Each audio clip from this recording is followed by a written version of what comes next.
welcome. I am Natalia Garzone on today's 6 o'clock Daily News. Today's story features arguments.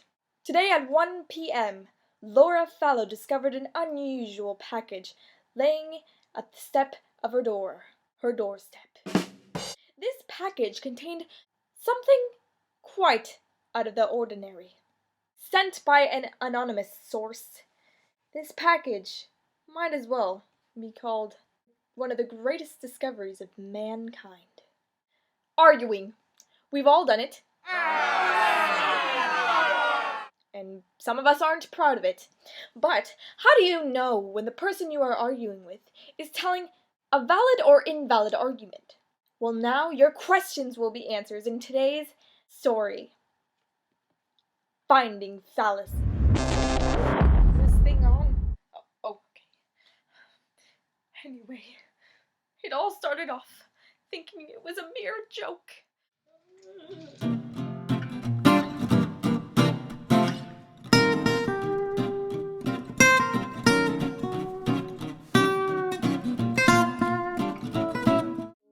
But in reality, it wasn't. And my hands were the ones to touch it. My hands.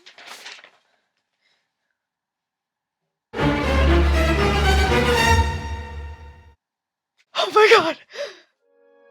Anyway, this thing called fallacy, arguments, valid, not valid, modus ponens. It's all a great discovery, and quite an unusual one. We're gonna start off explaining the YouTube fallacy.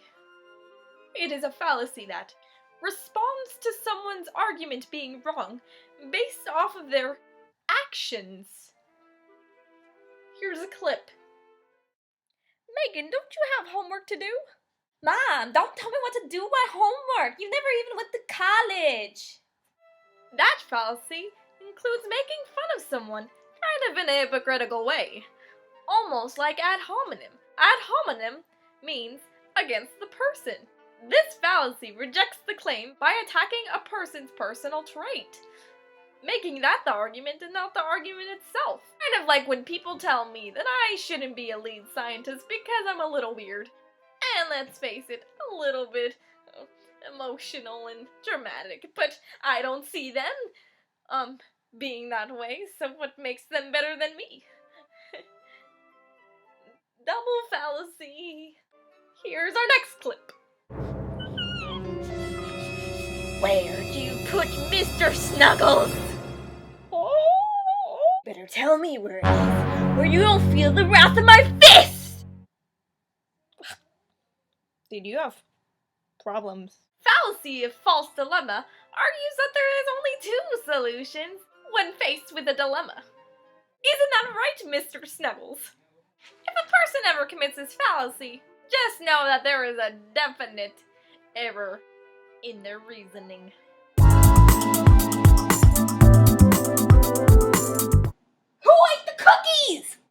Natalia ate the cookies because emotionally stressed people who overeat always eat cookies.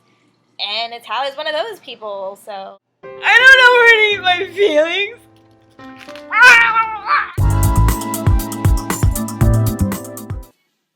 Only the best lipstick comes from Selena. When you're ready, come and get it. This fallacy says that they use a non-expert to back up or support their argument. LeBron James uses Crest toothpaste, therefore it's the best toothpaste. Wrong. Hey, so I met this girl at this party. Her name's Natalia. She seems pretty cool, actually. Hold up. No, do not trust a girl named Natalia. I read in Urban Dictionary that they're all crazy, and they always, wear sunglasses indoors. I mean, who does that? Come on. Fallacy of composition is concluding that what is true of the part is true about the whole. This pretend lollipop is sweet, therefore all the candy I have must be sweet. No. Now let's take a little break from fallacies for a bit and go on to valid and invalid forms with my sister Janny and that other girl. That's much more prettier than me. Hello and welcome to Valid Argumentative Forms with Janny Fallow. Yes, I am the other Fallow sister. We're nothing alike. I'm way better looking. Anyway, we're gonna start off with our first one, which is more easier to identify in my opinion. This is modus ponens. So, if P, then Q. P, therefore Q. If Jason loved me, we would live happily ever after. Jason loves me, therefore we're gonna live happily ever after. Our next one is modus tollens. If P, then Q. Not Q, therefore not P. If Jason marries Elizabeth, aka Sarah Diamond, then he will live happily ever after. Jason doesn't live happily ever after, therefore he doesn't marry Elizabeth, aka Sarah Diamond. This one is hypothetical syllogism. If P, then Q. If Q, then R. If P, then R. So, if potatoes attacked us, we wouldn't eat fries anymore. If we don't eat fries anymore, then we'll be a little less overweight. For, if potatoes attacked us, we'll be a little less overweight, which would be great. And our last but not least is disjunctive syllogism. So, either P or Q, not Q, therefore P. Either you love me or you love me. You don't love me, therefore you love me. See what I did there? Now Elizabeth, aka Sarah Diamond, will talk to you about invalid forms. Hiya, I'm Elizabeth, aka Sarah Diamond, and today I'm going to be talking to you about invalid forms.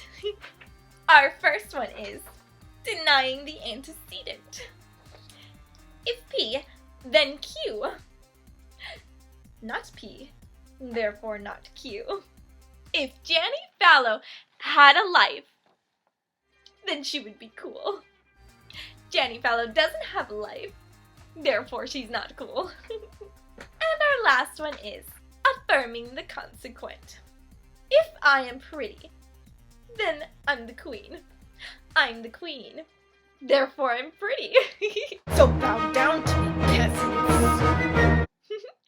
Thank you guys for such a lovely explanation on forms. Anyway, let's go back to fallacies. Sometimes people ask a question, kinda have a meaning why they're asking that question. They're trying to get an answer from you. This is a loaded question. Another fallacy. Roll the clip. You still sleep with your stuffed animal? Now, obviously, that kidnapper, or whoever he is gonna say that, yeah, he still has a stuffed animal. I mean, who doesn't? And you can't blame him. I mean, if you do, and you call him something with emotionally charged words, then you're using loaded words. Dude! What are you, like, emotionally unstable, secretly monster weirdo? I mean, who the heck kidnaps people? Or whatever the heck you're doing, just because of a stuffed animal. I mean, like, what are you, emotionally unstable? No. It's aliens! Dude, aliens aren't even real. It hasn't been proved, so it's real!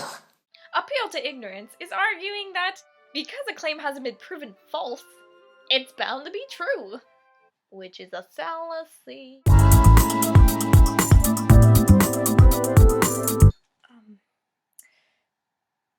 Due to various amounts of bandwagon viewers, and of course, social attitudes and emotions of the general public, we've decided to end the show now, because no one wants to watch it.